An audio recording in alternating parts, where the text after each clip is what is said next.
8 सितंबर पूरी दुनिया में इंटरनेशनल लिटरेसी डे के तौर पे सेलिब्रेट होता है और ऑब्जर्व होता है। और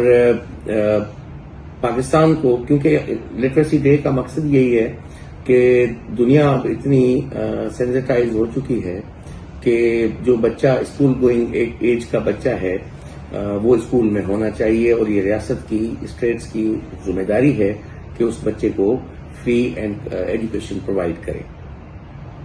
पाकिस्तान में 18वीं तरमीम के बाद 5 से 16 साल बच्चे की स्कूल गोइंग एज डिक्लेयर की गई, और ये आइन में 25A में